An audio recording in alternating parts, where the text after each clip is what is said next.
Welcome to Continuous Dream. Today, Part 2, Chapter 2 of Kells, the Gospel of Columba, a novel by Amy Crider. Part 2, read by Linsey Summers.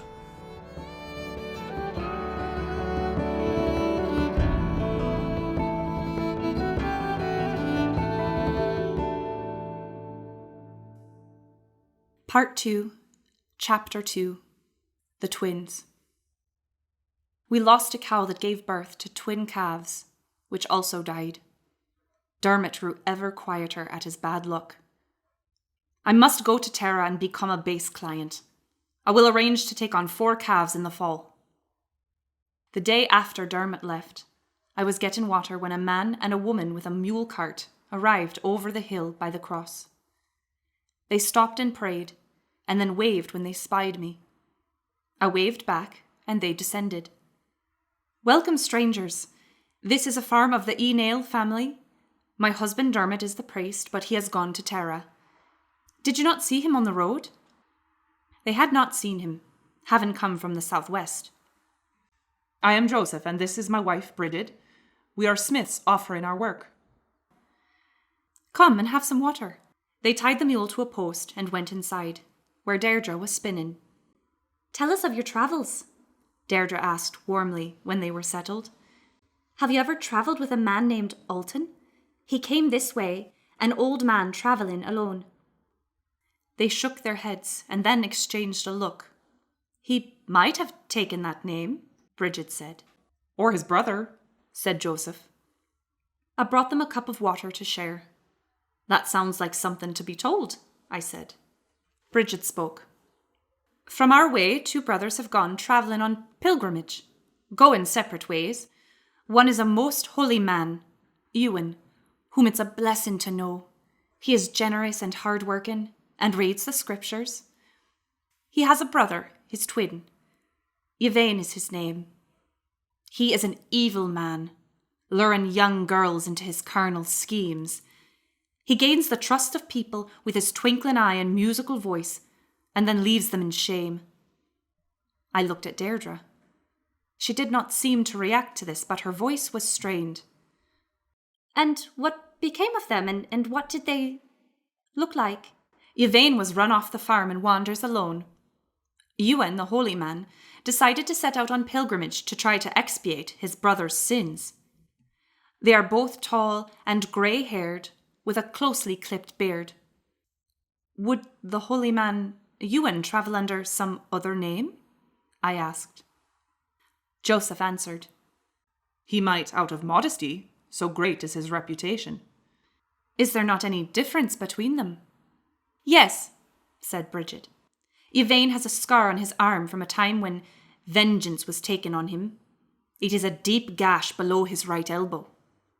What I thought was that Alton had not lifted a finger to help us in our chores during the feast. "I think the holy man was here," Deirdre said. "Is that what he looked like, Mother?" "A man, as you described him, stopped on his way to Spain. He's returning soon. I noticed no scar, but his sleeves would cover his arms," I said. "Of course it was Ewan," Deirdre said. "He was a wonderful man who told us many saints' lives.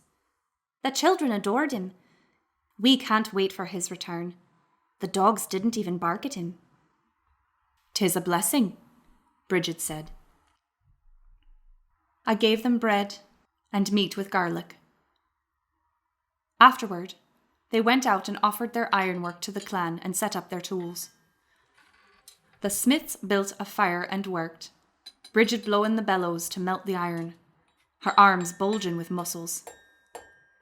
They stayed a week, making new scythes and sharpening knives and tools in exchange for food and ale and linen.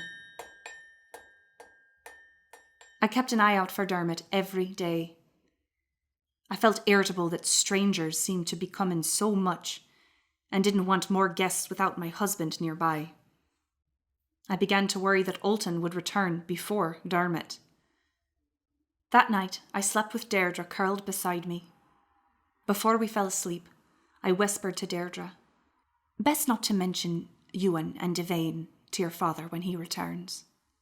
As you say, Deirdre mumbled sleepily. After Joseph and Bridget left, I was mending a gown in the late afternoon, outside by the door of the house, when I heard the cart. I jumped up and ran to the footbridge.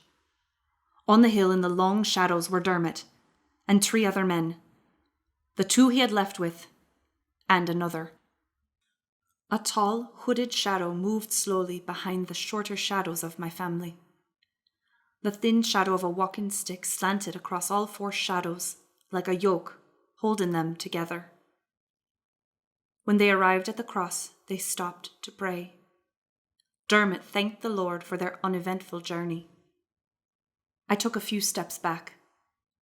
Unconsciously, my mouth worked to whisper the Pater Noster with Dermot, whose voice cut through the shadows, while I stared transfixed at Alton. I wanted to hide from the ready, beatific smile I knew would beam at me at any moment. There was nothing to hide behind. The trees too few and thin. The men and nephews came from the barn and fields, having heard Dermot's voice, and when they jostled and hurried to the bridge, I stepped back among the crowd of men. They waited in respectful silence until the returning party brought their outstretched arms together with an amen. Dermot came straight to me and kissed me. "Dear wife," he said. I was glad he had come to me first. The men plied the sojourners with questions, and the younger boys and girls ran up, followed by other women. While Dermot tried vainly to answer the rain of questions, Alton stepped out of the group and approached Deirdre. I watched as he bent down to pat the dog and greet Deirdre. Dermot waved his arms to quiet the group. "We'll have dinner and light a bonfire and tell you all about it," he said. "Come to the stream and wash yourself," I said to Alton. "Thank you, bless you, dear Ona. Are you in good health?" "Go inside now, girl, and get a pail," I said.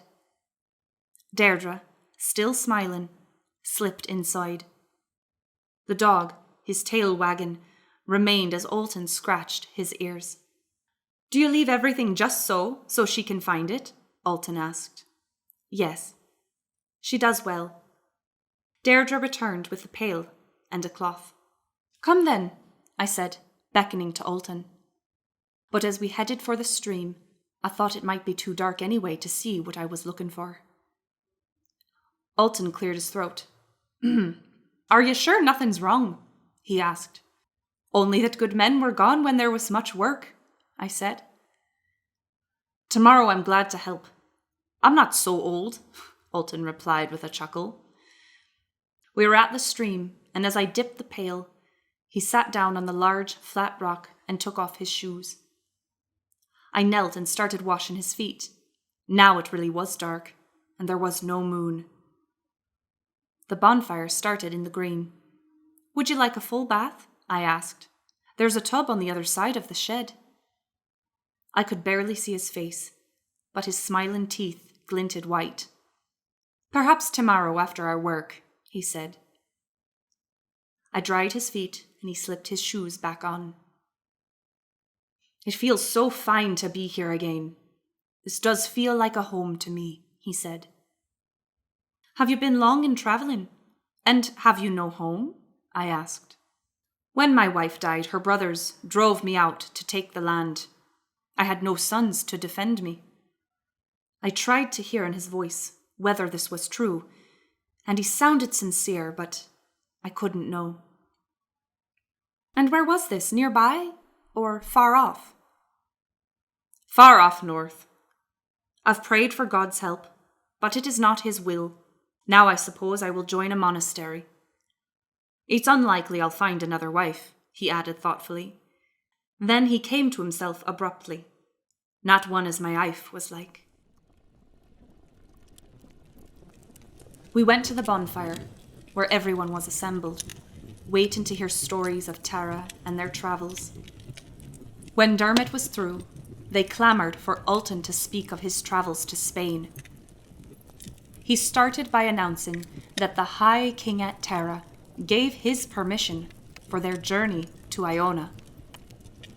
I didn't look at Dermot. Alton sat on a stool with his back to the fire. The light sparkled in his silver hair, and he seemed, rather than tired by his journey, to gain strength at their attention. He was in fine form. I came to the coast and walked along the cliff where the gulls dove amid the foam. It was grey and a storm threatened from the sea.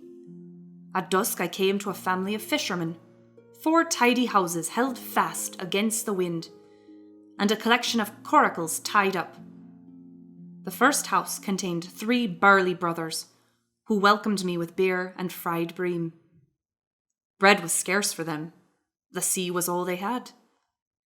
We ate dried seaweed for breakfast the next day, and I met the other households, another brother and his wife, 2 sisters, and their great-uncle, a widower who lived in his wee cabin alone and preferred not to keep company with other men. He stayed in his dark room and prayed constantly, and they usually left his fish and what else they had every morning outside his door. The 4 brothers fished. The 2 sisters and their sister-in-law planted what they could, gathered berries and seaweed, and when they could, they went to other homesteads to trade dried fish or the occasional seal meat for oats or wool. What the old man prayed for every day was for wives for the 3 brothers and husbands for the 2 sisters, to bring them land and children. It was a spare life they led, and lonely, but God kept them in harmony with each other, so that there were no quarrels between them. The weather was bad for sailing to Spain, where they were willing to take me when the wind turned. I stayed 4 days with them. After the first night, I stayed with the old uncle, and we prayed mightily together. The 3rd night, I awoke to hear him crying and moaning in his sleep. I shook him and commanded he tell me what troubled his soul. He confessed then that he had a secret sin that stained his conscience, and he knew that God was punishing his family for that, and that was why their existence was so mean and lonely. I reassured him that it was a blessing that the family dwelt in peace together, and I bade him come on pilgrimage with me to ease his soul. He was content at that idea. The next day, 2 of the brothers took us to sea, and we left for Spain. The sea was calm and the wind was strong in the right direction. The men caught several fine big fish on the way to present to the Moors when we docked. We arrived at the largest city I have ever seen, at least a score of houses, glistening white in the sun with clay tiles for roofs. The sun at this place was bright and hot, and it hurt our eyes. We were quickly surrounded by Moors, and we said, "St. James, St. James," to them, and gave them our fish. They made sure we had no weapons, but it wasn't enough for them. They took 1 brother as a hostage to ensure we would return in peace from the chapel at Compostela, while a Moor was sent to accompany us. We didn't speak any common language, and he rode a fine black horse beside us as we walked the few miles to the chapel, the 1 brother, the old man, and I. The chapel was a holy sight to see, so white and spacious, with 2 windows made of glass. When we entered, the air inside was thick with incense. A stone in front of the altar marked the place underneath where the bones of St. James conferred their blessing on the church. We fell to our knees and prayed all the rest of the day until sunset. Then, as the setting sun made a streak of red gold light across his face, the old man suddenly gasped and clutched his chest. He collapsed across the stones. His nephew ran outside to try to tell the Moor we needed a priest. The Moor understood something dire had happened, and he came to the door and saw the prostrate man. He went back out, and I heard his horse gallop away. The old man was gasping and his eyelids fluttered. Since his breathing was difficult, we thought to take him outside, away from the smoke of the incense. We carried him out and lay him on a bench beside the chapel, and we prayed over him. Very soon the Moor was back with a man on another horse, but it was not a priest, but another Moor with a large cloth bag. The other Moor, an older man with black hair and a grey beard, came up to us with his bag and knelt beside him, opening our dying companion's shirt. He took small glass flasks from his bag and held one to the lips of the dying man, who drank, hardly aware of what was happening. The Moor was a doctor of some sort, and he took the old man's pulse. He shook his head and took out a jar of ointment, which he rubbed on the man's chest. The old man began to whisper, and the Moor bent his ear to his lips. I knew he was confessing his secret sin to the Moor, in a language this Moor would not understand. The Moor kept hold of his wrist as he listened, and the man gasped out his final confession. The Moor looked very thoughtful, as if these unknowable words had some meaning to him. There was a final sigh from the old man, and when the Moor lay his hand back down on his chest, I knew our sorrowful companion had expired. Now no Christian would ever know his secret, and I was both angry and frightened that he would die without a priest, but instead with a useless doctor who could not save his soul. But at least he had made his pilgrimage and encountered the bones of St. James. I prayed this would be blessing enough. Other Moors arrived with shovels and picks, and we buried him in that holy place. It was dawn when we walked back into the city by the water. I was in a daze of sorts. We had come to help this man, and now he was dead and buried in a faraway land. I heard a cry of a man calling forth a sinuous song, and the multitude knelt everywhere they had stood, and bowed very low and prayed to the rising sun. It did feel like an evil thing that his soul was fastened to this foreign place that worshipped the blazing sun. The Moor that had come with us invited us into his home, where in a shaded courtyard he gave us olives and meat for breakfast. He invited us with gestures and seemed to understand our mourning. He spoke a little in his tongue, as if we could understand, and I replied likewise. He gave us a bag of olives and dried fish for the journey. Then there was nothing more to do, and we found our boat at the dock. We sailed in silence, and the sea was rough. The two brothers worked hard in concentration to keep us afloat and in the right direction. Then I wondered if I had done the wrong thing to take on this pilgrimage. But it had to be God's will. The beach was a welcome sight, and when we arrived and dragged the boat ashore, the two young men collapsed with exhaustion. I made a fire for us from driftwood, and we sat, still stunned in quietude. It was a cloudless night, and the moon on the water looked like a silver high road. I thought it could be the path for the old man's soul gliding up to heaven. I stayed awake all night, watching over the two men, so like boys in their sleep. In the morning, the brother who had been held hostage took a small wax brick from his pouch and showed us something amazing that I'll show you when I'm done. The rest of the journey was calm, and we were back in their homestead by nightfall. I stayed while they sent for a priest, and we held a prayer service for their uncle's soul. I wanted to discover if the old man's wish would be answered, if wives and husbands would now be found. But in that time, I saw no answer. All in good time with the Lord.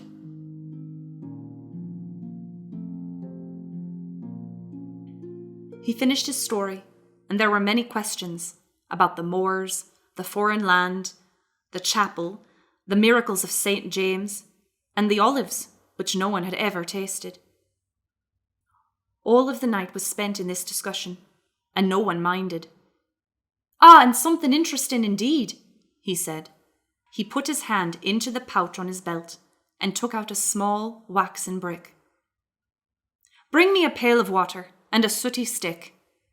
The children ran to do so.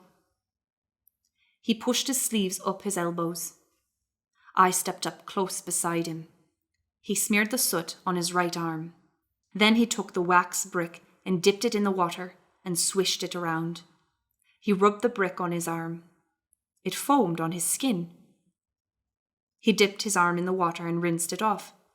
His arm had come very clean very quickly. "This is soap," he said. "They use it in Spain. I've asked fellow travellers I met since then, on my way to Terra. It was known in old Rome and is common in the heathen lands. It cleans by melting itself on the skin, pulling off the dirt. I'll show you how to make it." The crowd was awed by the foreign wonder. I stared hard at Alton's arms in the sunrise, with his sleeves pushed up round his elbows. There was no scar on his naked, hairless arms. We feasted the next day, as well as we could for the time of year, when grain was becoming scarce. Lamar drained his wooden cup and leaned sideways until he almost slid off the bench. Dermot grabbed him, and Lamar straightened himself with a jerk, saying, "You are going. It does seem to be God's will, and we are decided. Good journey to you. You have much to prepare."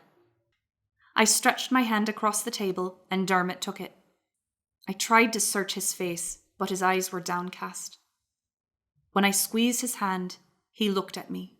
His face was bewildered, uncertain, and I grieved to see my steady husband look like a lost boy.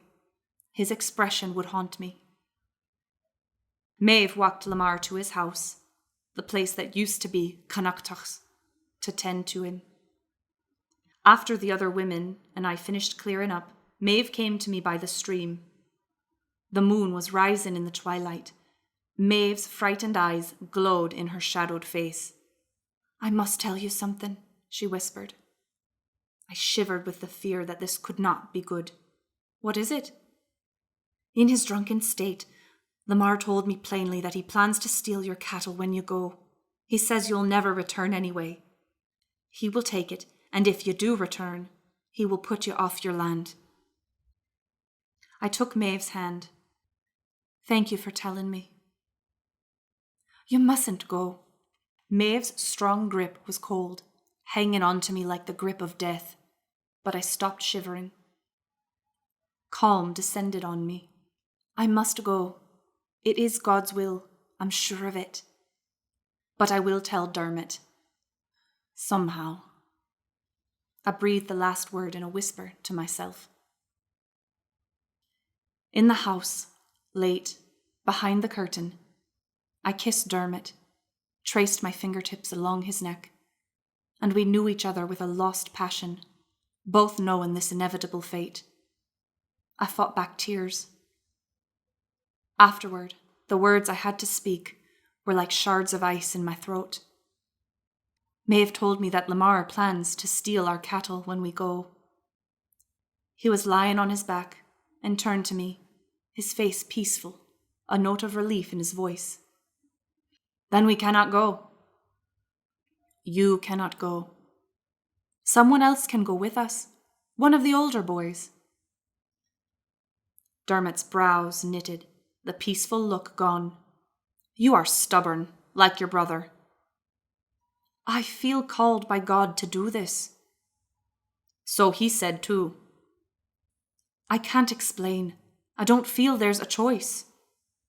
He turned and tossed his head back on the pillow, looking upward into the dark. "I would not be surprised to get word you've left me for a convent. Go if you will. I will not have you thinking I own you like a slave. Go. But if you don't return, I will have a wife.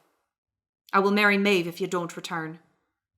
I trembled at the cold distance in his voice, putting my arms around him and crying against his chest. "You parted from my brother in anger. Don't do the same with me. Please, I cannot bear it." He didn't reply for a while. but held me, stiffly at first. Then he pulled me tightly into his arms. "Don't cry.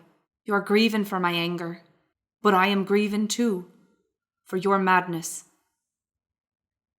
He kissed my face, and we lay in silence for the rest of the night. A week later, Deirdre, Alton, the young man Fergic, and I set off. We packed a mule with some bedding, dried meats and oats, and skins of milk. We rose well before dawn, and the stars glittered like hopeful eyes in the sky. It was warm and damp. I rolled up bedding and our cloaks, and there were conferences on the best way to pack. Deirdre held the mule's rope and stroked its nose while this went on. I felt Dermot was prolonging the packing, and my throat ached. At last there were no more knots to tie, and we stood by the footbridge. Dermot held Deirdre close and kissed the top of her head. Then he embraced me so that my breath was tight in my chest. "Take care, my dearest," he whispered. "I fear we may be parted very long."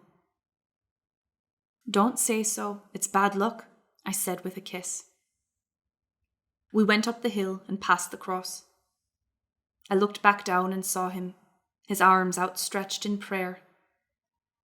His lips were moving in words that were to God, but his eyes, shining in the darkness, stayed on me. For a moment, I almost halted the group, almost called off the trip, almost ran back into his arms.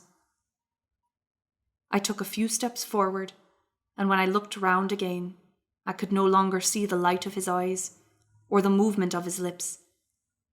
And then he was gone, behind the hill as we descended the far side. The farm was gone, and we continued through the fields.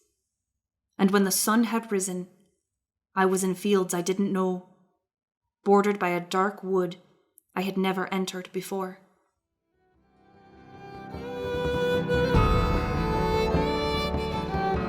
To be continued. If you enjoy Continuous Stream, please give us a 5-star rating on Apple Podcasts or your favorite podcast player. For other ways to support the show, please see the show notes or visit www.continuousstream.com. Thanks for listening.